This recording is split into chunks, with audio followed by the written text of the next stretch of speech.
Welcome back to Division 2 of the NLC, the Northern League of Legends Championship. We're ready to jump into the second game of the day, Domino versus Nativz. How you doing, Rudud?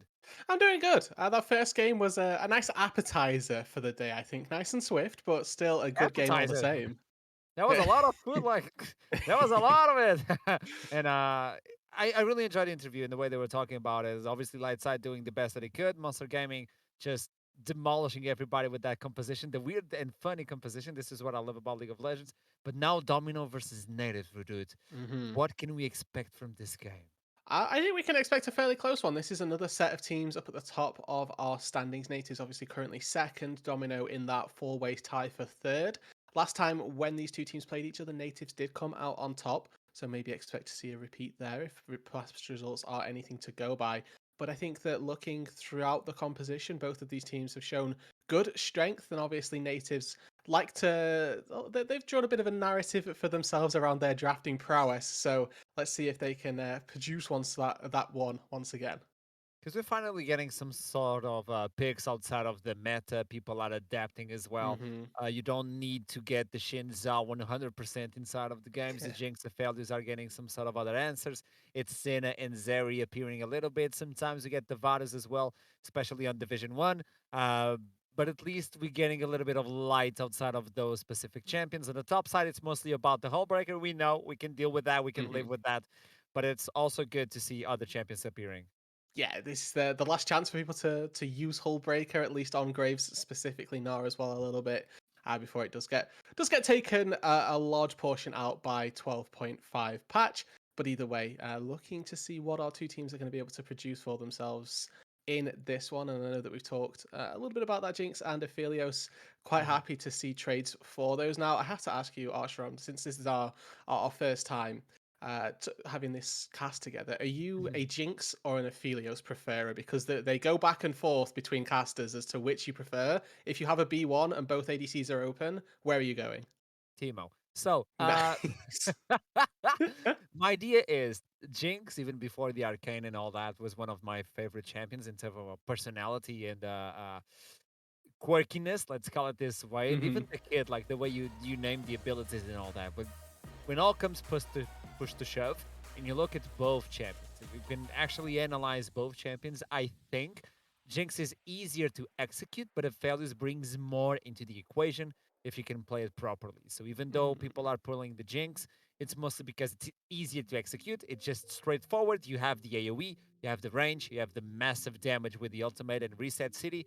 But Aphelios brings you more if you know how to time it. It's like with the Gnar. If you know how to time it with the Gnar, he's a massive champion.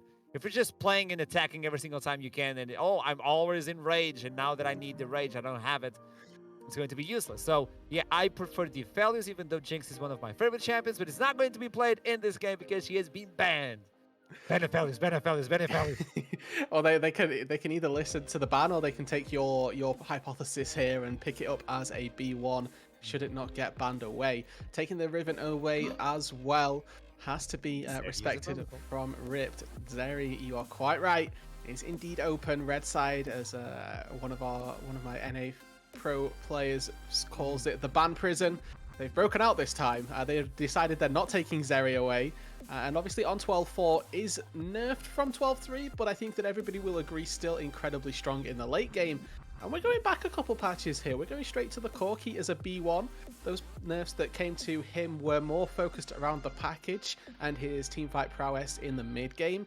So that has been slightly nerfed, but his damage when he gets to the later stages did not get touched at all. He is still a menace with those rockets.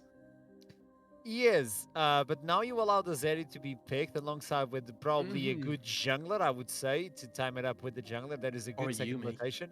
Or even get the Yumi. Yeah, that is the perfect scenario. If you're going with Nami, obviously we don't discuss further into the overs, but if you get the Nami, you could get something spicy. I've seen some Lucians appear in this meta as well. There are a hmm few of them with the Gale Force spam that are quite powerful to deal with those hyper carries. And the Aphelios doesn't have as much range as Jinx, but if you get access to the green gun, it's more than enough. Well, instead of the Nami, they opt into this really powerful mid-jungle duo. Now, already they have a good damage profile between both physical damage for the Hecarim, magic damage for the Ahri. Trying to capitalize on a Corki can be fairly difficult. His package does allow him a certain amount of safety here, and the Xin Zhao taken away means we're not going to see that trade of junglers, at least in this matchup here. We've still got things like the Job and the Xin Zhao, not the Xin Zhao, excuse me, the Lee Sin Viego. There we go, Viego is the one locked on forward, and I really value Viego just as a champion here. His late game team fighting can never be understated. One reset can change the course of an entire fight, and Sidon here gonna have that opportunity to make that impact again. If this happens, I would be really happy, but obviously it's not going to happen. But this allows them to look into the other side. Nativz will be able to pick that Where's last Zeri? pick for the Zeri. Probably, I think it's going to be that way. Safety pick Ezreal when you have the Zeri available alongside with the Aphelios. But I think they're trying to fight it from front to back with a lot of poke, with the Corki, with the Ezreal. And they have the protection from the Viego with the Reset City. So that is a good way to deal with this. Now, Jace's priority here is sort of skyrocketing for Domino because their pure poke style really could go through the roof if they lock in that Jace or get it taken away from them. But Nativz are doubling, tripling, quadrupling down on dive. There's two ways to go about playing against a poke composition, and you can go for things like enchanters and try and weather the storm and then have a little bit of a team fight after the fact, or you go full on engage. And that looks to be the route that Nativz have gone for. Okay, I have a lot of things running through my mind. They want to obviously remove the Yumi from Ezreal. Probably they could look into Leona next because you allow Leona to roam a lot in the map when you have the Ezreal. The other side, they want to remove the lock-in, so maybe it's going to be Domino removing the Leona in the end, although you have the Rel, but yeah, potato. What I want to talk about is the idea that Kai'Sa has been used before as a counter to Corki. I know it's a fancy one, but I like fancy picks. Now, it could be an Ahri bot. I was gonna say, I how would fancy? be so happy. How fancy do we want to get here? What are the odds of Kraken Slayer Ahri bot lane? Yes. You know, there's 80-ish in the mid lane. Yes. Exactly. We've cracked the code. Nativz, eat your heart out. Hey, don't ruin our dreams just yet. There's always that chance. But Rakan fits this composition really nicely as well. Any form of engaged support with Nautilus and Leona taken off the table, Rakan seems that logical third option that they're going to be quite happy to take. Also synergizes really nicely just with Kai'Sa in general. And for Nativz, they're probably going to want a strong engaged top laner, but they obviously have the power of counterpick once again. They're going to see exactly what they're up against, and there's always that toss-up between, Malphite is a great engager, but if they take something that does particularly bad into Malphite, then you're probably not going to opt into that one, or you're going to have to sort of say, bite the bullet, weather the storm, and go for that engage either way. Domino, they've got their top and mid to pick for. Now going to be that blind pick top of choice. We'll have to see what their mid laner, or not their mid laner, excuse me. They're going to match support here, so they have to try and find what they're going up into the Rakan against. It's a good way to deal with Rakan. If you bring this set, I love set as a support. He should be played a little bit more. This could be also like you need stuff that is able to rotate through the map and help other lanes, and also help you in a team fight. You have the poke, but what can you do when you have all that poke down? You have to engage. You have to consume the HP of the enemies. And Alistar alongside with the Gnar is a massive engage tool alongside with the Viego for the Reset City. Another Malphite. Okay. Well, we heard it from the interviewers last game that Malphite does fairly well into Gnar. I think that the laning phase itself specifically is fine for Lundorf here, and I think that the later the game goes, the more it tends to favor the Gnar, since you can just buy Hullbreaker, and then in a side lane, you don't really have an answer. If Divine Sunder or Hullbreaker end up being those two items of choice, there's not particularly a lot that Nativz top can really do about that. But as a answer to the entire composition, I'm not too sure how the Gnar is going to stem. I think that they're going to have to focus heavily on a 1-4 style to have some sort of success, because, I talked about the fact that Malphite was a great pick for Nativz here because it helps them engage. And if they find the engage onto Domino, they're not going to be stopping. They have 5 champions that all dive forward, and the disengage tools that Domino have are a couple disengage mobility spells from their carries, and then Alistar, which can be a really good tool to get rid of 1 or 2 champions, but not the best in terms of stopping a fight outright. what is the building path of this Corki? Will we see the same? Okay, I want to use rockets as much as I can. Hmm. Obviously, the package is a little bit different. Now you only have it at 10 minutes instead of a 4 minute cooldown window. You have a 5 minute, so you have to decide where you want to use those packages. What I want to know is, are you going to bring this Corki as an only missile burst in terms of ultimate? With his R, with his ultimate, or are you going for something more auto attack?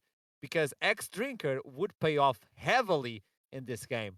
Most of the team of Nativz is based on AP. You Hmm. have Kaisa deals AP, Rakan deals AP, Ari is the same unless you go for lethal tempo with attack speed. Hecarim has AP on the kit, and Malphite is Malphite. So X Drinker is valuable for this matchup, either for the Viego or even for the Ezreal. Who knows? But I want to see what Corki is going to decide at the end. And I think that could just be a world where they do both. As much as Yep. they go away from the traditional sense of a Corki build, I think taking Hex Drinker and then going into something like the Ludens, potentially foregoing the Ravenous, or potentially foregoing the Tiamat at the very least, is something that we have seen Corkis do in the past. So there's a few options open to Shaolin here. That's certainly something to keep our eyes on. And something else that quickly want to highlight as we look down those summoner spells, it is an ignite for Roulette in the mid lane. He's taken the a little bit more kill oriented Mhm. style of approach, and as well enables their 2 versus 2s quite significantly to have that ability to just take down one carry with the ignite. It is Ignite, electrocute Ahri. So finally, we'll not get that lethal tempo Ahri, which we have been seeing a lot recently. I'm still not really convinced on that pick, specific pick. When I was talking with Nightmare, which is one of the great connoisseurs of Ahri, I was talking about this build, and I prefer the press the attack instead of the lethal tempo. You not only get the extra damage from every single auto alongside with the Kraken if you want to do it. But also you have the exposed damage, which is going to amplify your Q, your W, your charm, whatever you want to bring at it. You amplify that damage as well. So it's not only heavily based on attack speed, but getting the electrocute to me is good. I don't want to see the Everfrost. I want to see the Ludens. I want to see Yeah. the penetration as much as you can get and just destroy everybody to face it off versus the Corki.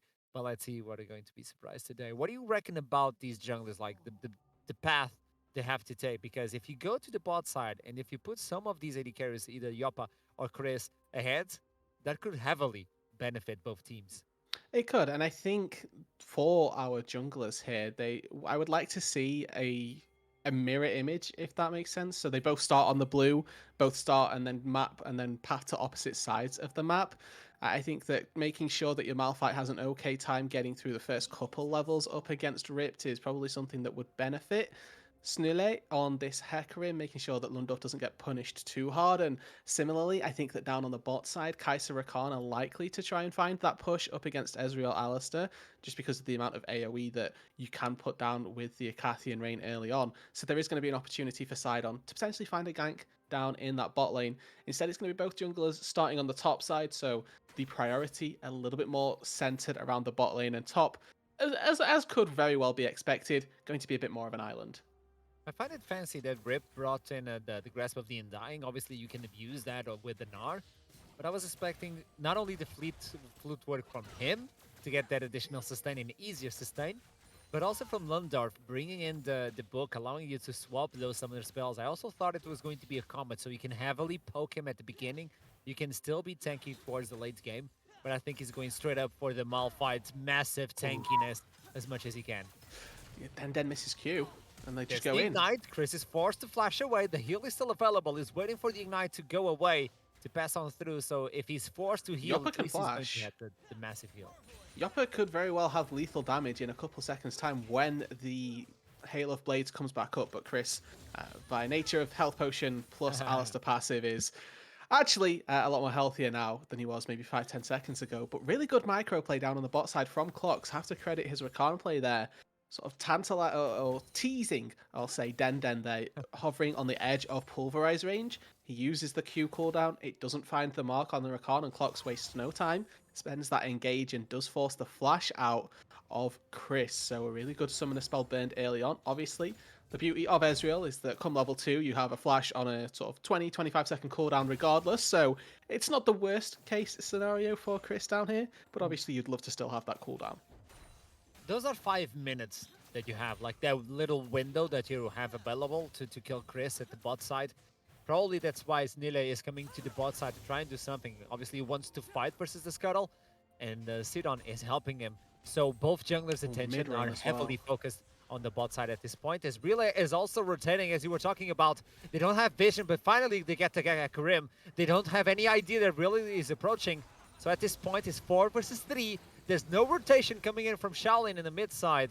So they have to back away. They're underneath a turret, and at this point, you cannot dive that. Okay, so nothing gained for Nativz here, and this is actually going to be the best beneficiary of this is going to be Shaolin. He gets a free recall, gets to push the wave under the turret, and he's going to be able to go back to base, pick up likely his tier, and come back to laning phase with that extra cooldown and not have to burn his teleport. Going to have another reset to have a little bit later, where he can get more items as well.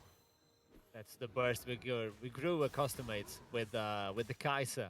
And at the bot side, it is Denden now suffering a little bit, burning the HP pot. Meanwhile, the Oppa still has his own pot, but using the Kai'Sa so far to its full extent, obviously, as you were telling about at the beginning of the game, that would be a kill pressure that he had access if he wanted to flash in alongside with the Yellow Blaze level 1, but this is the headbutt pulverize just to tease a little bit, but now you have no means of survival and you have to burn another summon spell. Chris trying to get the access to the Conqueror, but again, there we go, even with the exhaust, that's a tremendous amount of damage. Clock's now in jeopardy, it's going to get pulverized as Denden is going to say, get out of here, Yoppa, the first blood belongs to us. We will take one and exactly no more. They don't want to take down Yoppa. Denden says, thank you very much. We'll have the one piece. And that is it. A really clean 2 versus 2 fight down on the bot side overall. Using all of their cooldowns incredibly well. Denden flashing out of the knock-up from Rakan, and then Chris able to use that heal until the very last second to bait in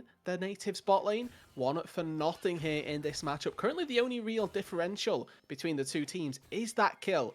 Obviously, it did go to Denden, which is slightly worse off, and Yoppa actually gets a huge wave under the turret, which is now split between just himself, and not split at all, in fact. So he gets a lot of solo experience, but it's still good to see that those 2v2 kills are coming through, and that Nativz, they're not easily taking this game, that's for sure. But it's more than enough. You get access to the tier, you get access to the Sheen as well. As an Ezreal, that is the perfect buy to begin the game. Yoppa still didn't win back, so he's sitting on a little bit of gold. This Kai'Sa, I think he wants to surrender at Dirk, and this is why they're trying to push the heavy push on the bot side with the assistance of Snille to see if they're not capable of holding it. They're gonna do it. They just came back, so obviously Alistar has enough HP. Meanwhile, Shaolin looking into the bot side, level 6, but no package still available. He still has to wait at least 4 minutes to get that one. Yeah, early on, Domino having a pretty good showing. They got that free recall in mid lane, they got that 2v2 kill, and now they're able to hold the wave in a frozen position in the bot lane. You can see that Shaolin having a just fine time up against Rule, who's still got the access to the Spirit Rush, but there's an Alistar over that wall. Didn't go for the Hex Flash into the lane, which is maybe good for Shaolin. Maybe they didn't want to go for that dive after all. You may fancy it, but sometimes you have to restrain yourself from those plays. Any other mid laner, yeah. Yeah, it is an Ahri, so you either lock it in and insta-killer and burst her, but if you're not capable of doing so, she's gonna run away. You force a flash or you force an ultimate, and what do you get outside of that? Probably you're going to collapse in the mid side because the Alistar was still level 4. He needs access to this level 6 as fast as possible. Flox is also thinking about the same thing. Rakan with level 6 is going to be so useful. And Kai'Sa came in with the Noon Quiver, so easier to farm, obviously, looking for that Mythic and not looking for the Serena to get that additional burst at the beginning of the game. And I wonder where the build goes from here for Yoppa as well, because if it's Gale Force, then that sort of stands to make sense, because you're going to be diving in. Any additional dive access you can have is going to be very well founded. It could also be a Kraken Slayer if they don't think they need any more setup and they just want the pure DPS. But regardless of that, We still got a little bit of time before that mythic comes through. And of course, the power of Ezreal, I think something that is maybe not necessarily underrated, but just a really good feature, is that his build path is incredibly cheap relative to any other ADC. He's able to go for the Essence Reaver and the Mana Moon, which do cost significantly less than 90% of ADC's 2-item spike. If we are taking a peek in terms of items, X Drinker is available now for Shaolin. We talked about the value of this item. It has increased. Oh, that is not what you want, Arcane Shift. Chris in jeopardy underneath the turret. The Ignite is more than enough to take him down, but Yoppa with the last hit to get himself access to a kill as well. So they collapse the wave as well underneath the turret. He's going to lose a lot of experience. He's going to lose that kill as well. And now Yoppa is back in game. Yeah, right out on top, down on the bot side. A really good capitalization of the 2v1 situation. Den made a roam play that didn't end up panning out and just wasn't in the bot lane. Wasn't able to support Chris there. Really good capitalization from Clocks and Yoppa to say, hey, you know what? This is an illegal maneuver from the enemy AD carry. He may well be playing Ezreal, but we're still going to find that kill. So incredibly well played. They get themselves that advantage, and the pickaxe now in the inventory a little bit extra. Going to be catapulting toward that mythic, that first item for the Kai'Sa. Going to be so valuable.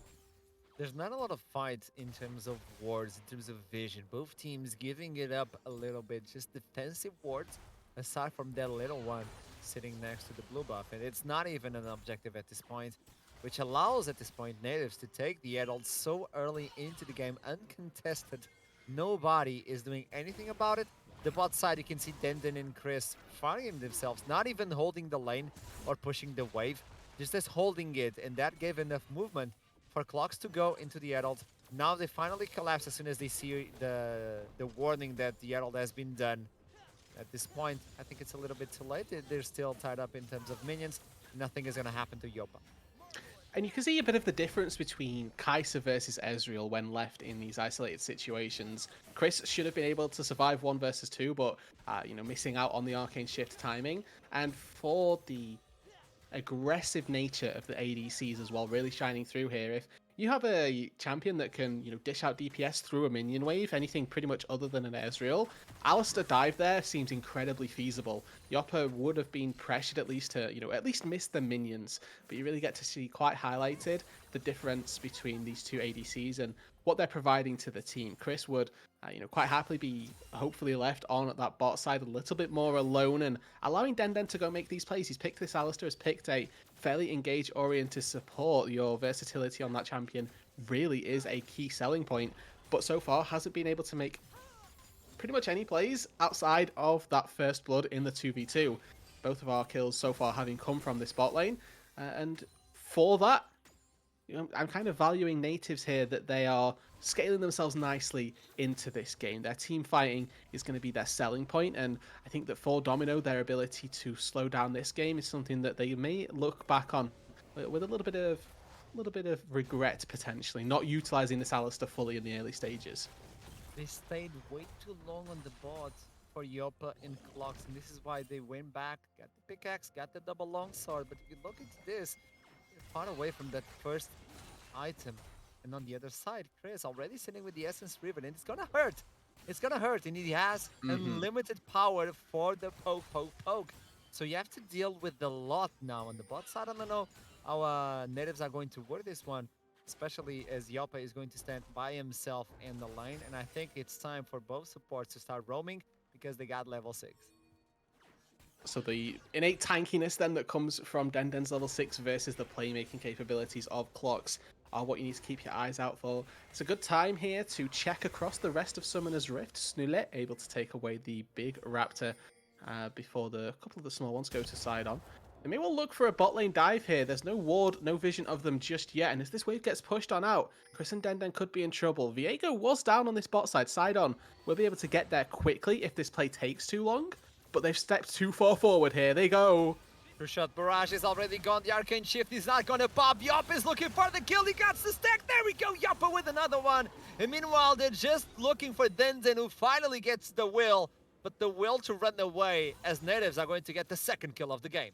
Oh, and it's so well executed by Nativz. Clocks flashes in to make sure that there's never a window for Chris to get out to safety, and Snille also closes that gap, takes down the Ezreal. You get to see quite how powerful this Kai'Sa can be at closing that gap as well. Any form of CC goes down, she can ulti to anybody with those plasma stacks. Plates go over as well. Another wave likely to be denied from Chris. And yes, you've got that Essence Reaver, but if you're not alive here to put the poke down Asher on it doesn't matter.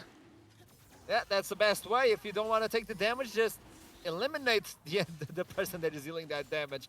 And even though you get access to an Arcane Shift, if you get charged, well, that's more than enough to lock down and bring you down. Additional Dragon for Nativz at this point. So, in terms of gold and objectives, it's pretty much tied up. I'll tell you that. But the scaling potential from Domino is huge.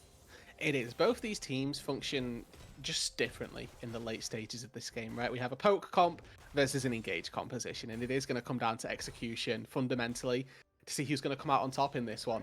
Worth mentioning that the Kai'Sa is able to get away. Clocks is going to be able to grand entrance as a grand exit. But it's a good time to check in on our solo laners here, because we haven't really given them too much spotlight this time round, because they've just been farming it up.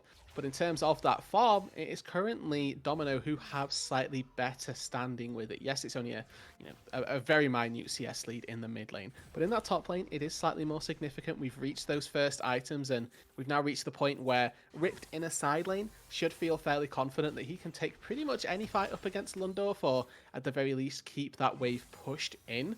Nice to see a bit of an adaptation as well from Lundorf, recognizing that the Mythic itself probably not going to give him the best standing to deal with Gnar, and instead opting into the Frozen Heart to give a nice attack speed reduction whenever Ripped gets in range. So far, there's not much action right now. I'm going to send it over to you, as I'm struggling a little bit to see the game. Of course. No worries, but the other difference, I suppose, currently between these solo lanes is the items that are currently sat in our mid laner's inventories. It looks like Shaolin has just got an entire full reset over the Ahri right now, and with the Drake not having been, or not started, excuse me, not being spawned for a few minutes, doesn't really matter too much around the bot side, but this top side of the map where there's going to be a Rift Herald spawning within the minute will prove to be quite impactful, as yes, these postures around the bot side do look fairly scary, and for the time being, I think that priority around that top side is something where our teams should be looking to focus, because that Herald, Yoppa taken very low, but that Herald is going to be a point of contention between the teams fairly soon. And for both of them, it looks, for both teams at least, it looks like they're not particularly bothered. Sorry, did anybody see how slow Ripped auto attack there as Meganar? That was quite funny. Frozen Gnar's first item as well for Lundorf. I find it really interesting. He's not looking for anything in terms of playmaking. Playmaking on the bot side is not gonna happen at this point. They can just move away, and Snille is looking for the opportunities to be a jungler to get ganks. But meanwhile, what about Sidon? I haven't seen this Viego for a long time. No, he's just been farming up, keeping the pace at least with Hecarim, which is something that can be fairly difficult, particularly when he did see a couple camps stolen away. But we're getting to see glimpses of how the composition functions. There's your Viego. There's a Viego now getting locked down. He's going to flash away, trying to run away, but the Ruined King is going to be brought down to the ground for another one. 3 kills moving for Native. Make that 4 as they're looking for the 5th one. Hecarim making a show out of himself as the Conqueror has been procced. Oh. That should be enough to heal to shot barrage. It's not even close, baby. One more longsword is the difference. Here comes the Cork. He gets the first one, flash for the second. Nice. And that's a double kill for Domino mid lane. The Shaolin on the top side, though, now chasing away the mountain and finally getting himself some sort of lead. And at this point, well, you get some from the top, you get some on the bot. It's pretty much equalized.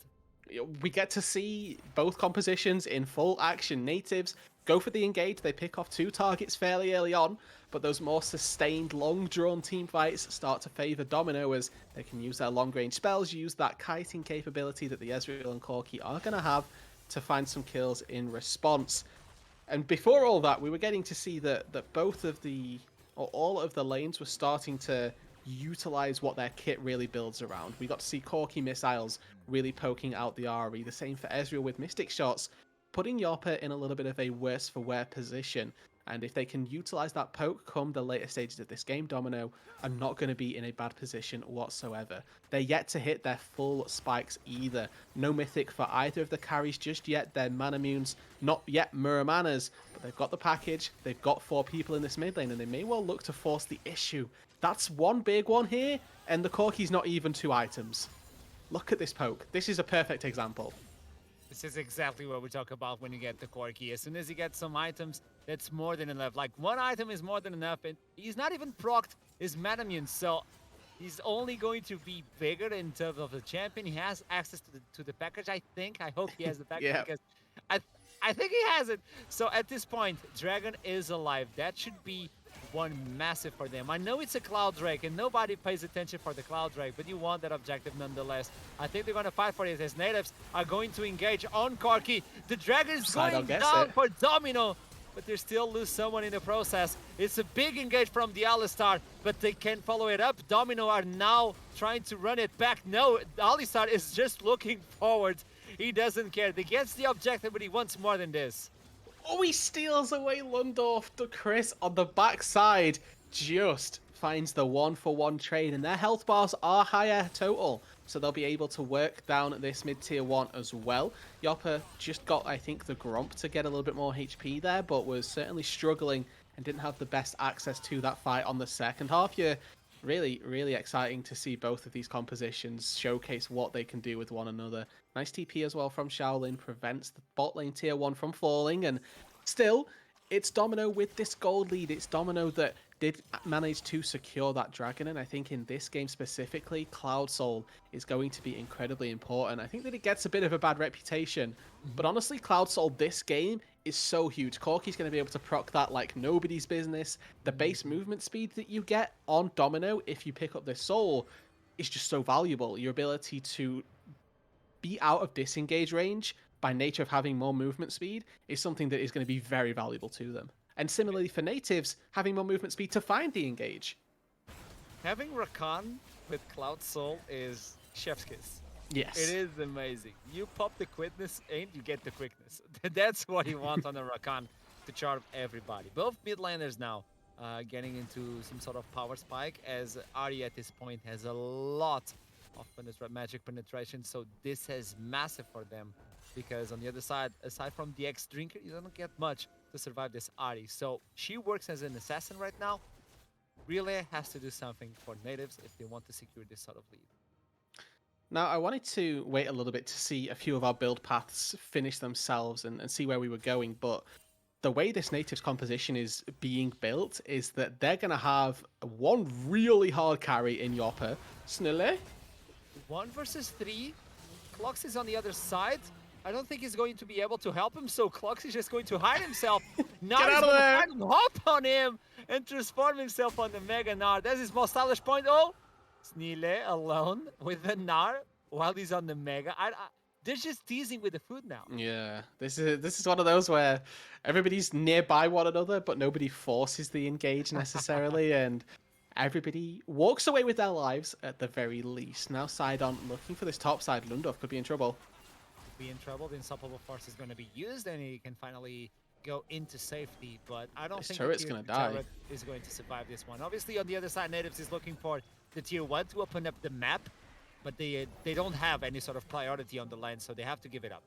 No, they're not going to get anything, and they may be able to get a charge on this inhibitor turret as well. Lundorf was incredibly low. He didn't yet base, and now the rest of Nativz forced up to this top side to get rid of the Herald. No third charge, but remember, they were trying to cross map. They were trying to get that mid lane tier 1. That didn't happen. They were able to use Ezreal to get rid of the wave, and now Ripped is alone on this bot side. He's not going to be able to get this turret, but he will be able to put a good chunk down, one demolish proc down, and now the Baron started. I think that was a good attempt at a sneak, honestly. It's one of those where Domino say, hey, if we can sneak this, then we'll just get it, but the second that they show any sort of presence, we back away, and they don't particularly lose out on a play. They may well lose their mid-tier 1 because they spent their reset timing in trying to get the Baron, so they're not here to defend the next wave. But overall, a good look that doesn't pay off, and they do get punished for it, in fact. Curiously enough, it is full-on attack speed Kai'Sa with the Kraken, with the Phantom, It is a build I haven't seen in a long, long time. With a Hail of Blades and these items, he's going to dish out pain. Yes, he Hmm. is. But it's not the easiest pain to deliver.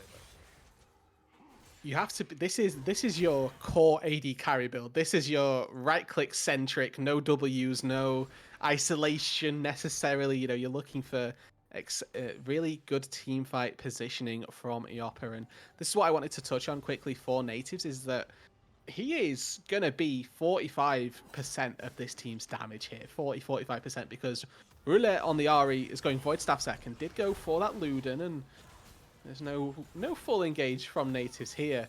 But in terms of consistent DPS, it's Kai'Sa alone. Ari, very good at bursting, very good at getting one target down. But in terms of taking an entire team fight, you're going to be looking at Yoppa, and the second that he falls is the second that the entire team fight for Natives really goes by the wayside. They're still teasing the Baron. They want to force a fight, but the fight that they want to do it, they don't want to give the fight that the enemies are willing to. Look at the HP. They can burst that one down. They have damage for that. But they're just teasing the enemies as Nar is almost at Mega Nar. And it's going to be really trying to force that away before he transforms himself. There we go, gets back in business as the jungler has been lost. And so is the top laner. Lundorf is going to be brought down by Sidon alongside with the Heartbreaker. They're going to ditch the soul because they're looking for the enemy. As the dragon has respawned, but I think they're looking into the Baron. There's no Snille, so no smite to steal away the Baron. No, and you get to see firsthand quite how this Natives composition can fail if the engage doesn't quite hit its mark. Lundorf still has his ulti. They never found the perfect Malphite engage, and Domino just spaced themselves out so incredibly well that there was never a good angle to find a target, to find multiple members of Domino to get taken down. Clocks tries to go forward, his engage whiffs as well. So for Natives there, few issues on this top side, and the Baron the prize now for Domino. And I don't need to tell you that poke compositions that have got a Baron buff are incredibly obnoxious to play against. It is going to force Natives now to take this team fight, to try and find an engage. And on top of that, you remember in the draft when I said that there could be a bit of an issue. They were fishing, and even though they saw the fish, they're still going for Sidon. They get it? Probably get Wow. another one. Yoppa, unstoppable. We were talking about this. He deals damage, but so is Shaoling. He has a Mega Rocket, but look at him! He flashes away from them. The X-Streaker paying off! He gets the shit down, but nonetheless, Shaoling with double kill. He was relentless on that one. 2 for 2 when the enemy team has got Baron. Natives will take that every day of the week. Yes, Yoppa gets shut down, but they also managed to shut down Shaolin. They get a big injection of gold onto Snille on this Hecarim. He's able to now fund himself a Force of Nature and the Warden's Mail on top of that. And I have to quickly mention that Force of Nature is an incredibly broken item in the current state of the game. This gives you 25% flat damage reduction to all sources of magic damage. Up against a Corki who dials that up incredibly fast with his Gatling gun. That is something that is, at the very least, versus Shaolin in this game. I think that it's going to be very, very scary for this Corki to try and dish out damage to the Hecarim. The rest of the team, not quite so much. But tangent aside, Domino still have the Baron on a few members, and they're going to try and find another bit of flat action. Then just managing to limp away. But 2 turrets taken, and now with a package, Domino, they want more. The rest of the team is quite low, though. You cannot follow this. Den is not capable of following it unless you just want him to use him as a sacrificial limb for the objectives he's trying to fight. He has the Baron buff, so it's going to be a push on both sides. Mid lane, bot lane, Ripped is going to allow that minion to just pile on through. Look at the turret by the siege minion alone. What, it's 4 members who are going to engage. Double force. It's perfect. It's Yoppa. Take your eyes on that little AD carry as finally we get Rip pushing the enemy against the wall. Sidon is going to connect with that soul, and Yoppa is forced to go away. It is massive work from Yoppa, but it's just not enough. It's all living and dying by this Kai'Sa. Yoppa has got so much pressure on his shoulders. They get a 2 for 2, but they lose their inhibitor in the mid lane. They lose their inhibitor turret in the bot lane. Domino, they take the fight and they take objectives on top of that. That's a win for Domino. They get one inhibitor, almost a second as well. Natives were forced to use everything they had, and it was just not enough. You kill one of the carries, you have another one. Chris and Shaolin are playing on both indicators with a lot of mobility. So in order to lock both of them with the same skill, it's going to take a miracle or a big mistake from Domino. And now something that you brought up, Arshram, in the draft is the amount of magic damage that is coming out of this Nativz composition. We saw it in the bot lane.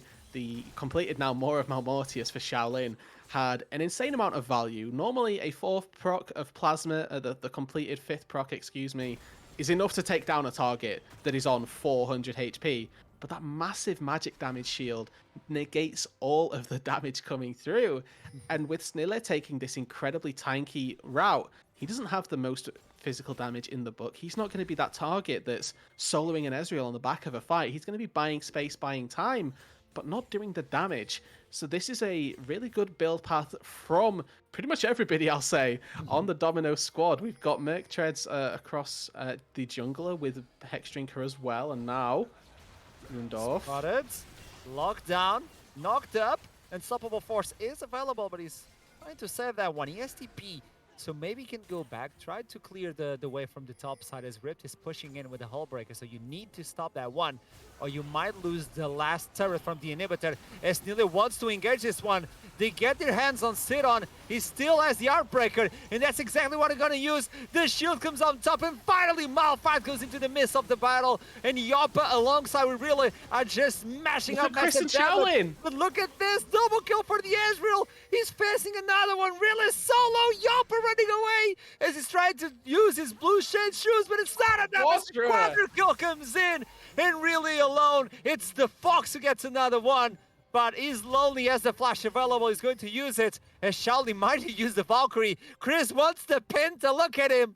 Give me the Penta. He's going for the fountain. He doesn't care. Rip might try to get him against the wall. Oh, two-shot barrage goes wide. No Penta kill, but more than enough. They might take the win on this one, and that's exactly what the team is looking for.